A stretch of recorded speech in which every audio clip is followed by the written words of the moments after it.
Hey everybody, this is Eric Worre and welcome to NetworkMarketingPro.com. I'm here in Park City, Utah with my good friend Paul Zane Pilzer. Paul, how are you? Great. Paul invited us to his home, magnificent, interesting home up here in the mountains. And we just finished an interview for the network marketing documentary that's coming out the end of this November. And Paul's actually going to be at the event speaking as well. He's going to be just coming off a tour in China. And Paul is an entrepreneur. He is a college professor. He is an author of 11 best-selling books. The first book that I read that changed my thinking on distribution and how network marketing fit in the world was a book called Unlimited Wealth. I'd still recommend you get that book today. He's working on a book now called The Sharing Economy. The Sharing Revolution. The Sharing Revolution. Which is going to be coming out next year, hopefully, and doing a lot of research on that. And he's also an entrepreneur, a very successful entrepreneur. He sold a company last year for, what, $435 million. It was in the middle of an IPO. One of our customers bought the whole company. $435 million. So Paul's doing okay financially. He's spoken and been an advocate for the network marketing profession for a long time. So first of all, thank you for agreeing to do the documentary. Thank you for saying hi to this community. Just so you know, this community is about 500,000 people around the world in hundreds and hundreds of network marketing companies and over 100 countries that watch this on a daily basis. So I want to just turn the camera on and have you say hello to them, but also share with me or share with them what you shared with me about the value of network marketing, what's happening in the economy today, and what you see moving forward in the future. The world economy, led by the U.S. economy, is in great shape. Our gross domestic product is going up every quarter by substantial numbers for the last few years. And I'm predicting far greater economic growth in our actual output, what we produce. Amazingly, at the same time, unemployment is skyrocketing. What we're seeing is the real growth is the growth per employed person in gross domestic product. An example I use in my work would be, let's go visit Pilzer's Island, where 10 people fish with a fishing line. And they go out every day and they barely catch enough fish with their line for each fisherman to feed their wife and their kids. And all of a sudden, new technology shows up, a missionary with a net. Now 2 fishermen with the net, one to pilot the boat, one to throw the net, can catch all the fish that 10 used to with the lines. That's a 500% increase in productivity. The island still got the same amount of fish, but it's got 80% unemployment. And of course, the challenge is, how do we quickly get that 80%, the 8 fishermen who no longer are needed to fish, to do something else? And the problem is each job they should do doesn't exist yet.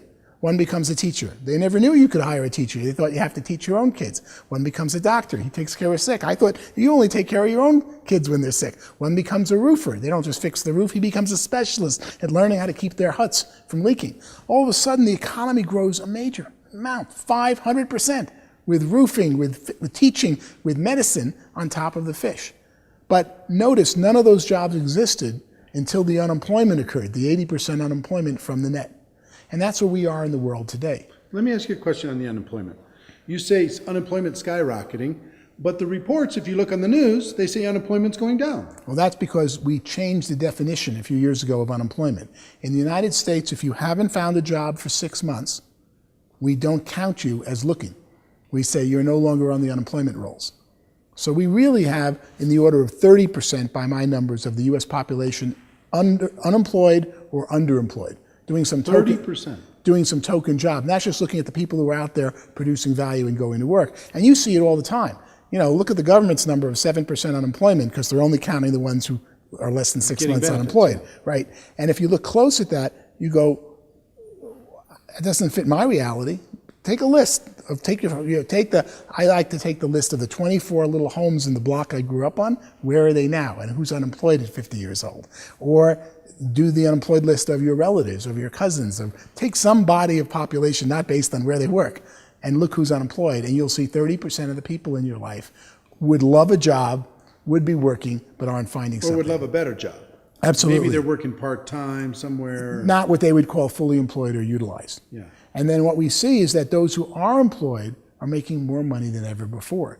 We see that right now when you go to book an airline seat and they're all filled up. at prices 40, 50% above 5 years ago.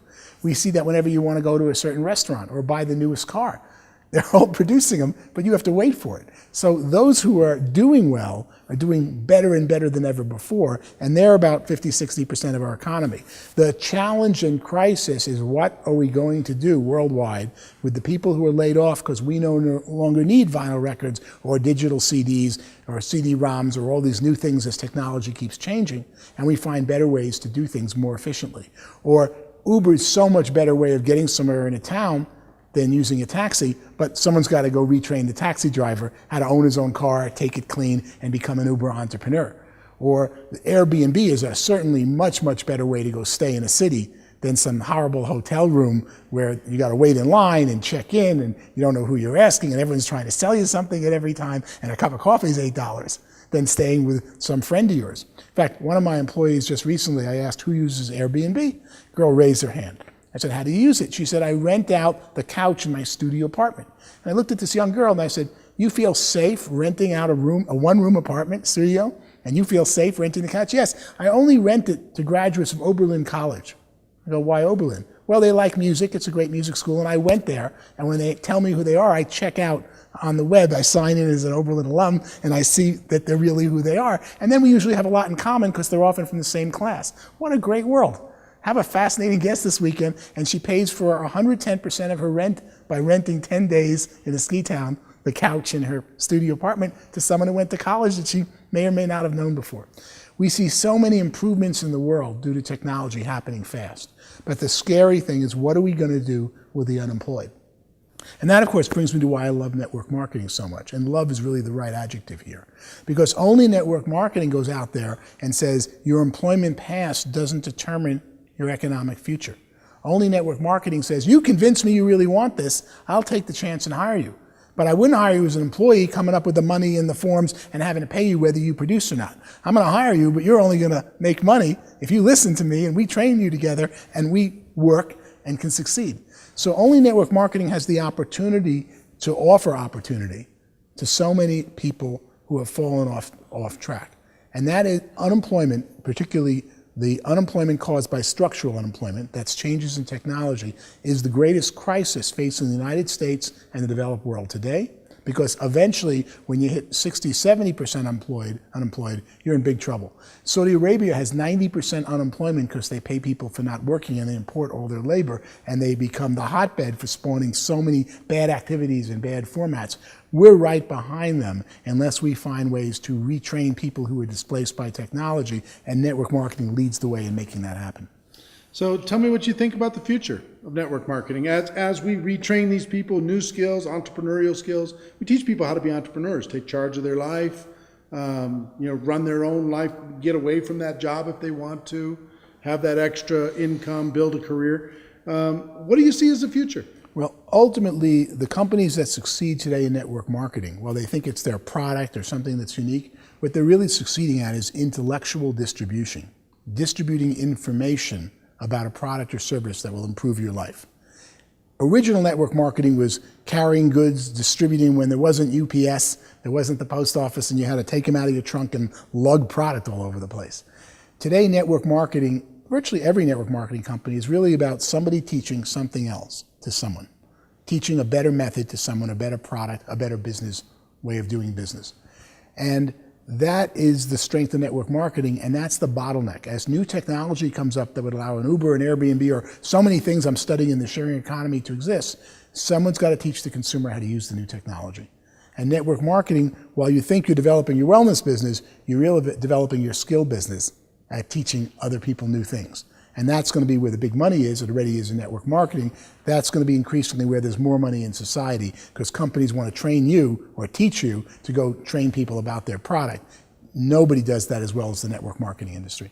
Yeah, I agree with you. And one thing I would tell you that I learned from your book, Unlimited Wealth, way back in my early days of network marketing, is you talked about something in the book called the technology gap.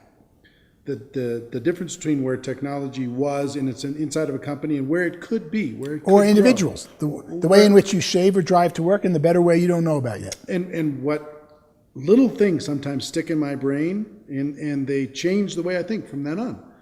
And from then on, I thought about everything that I did.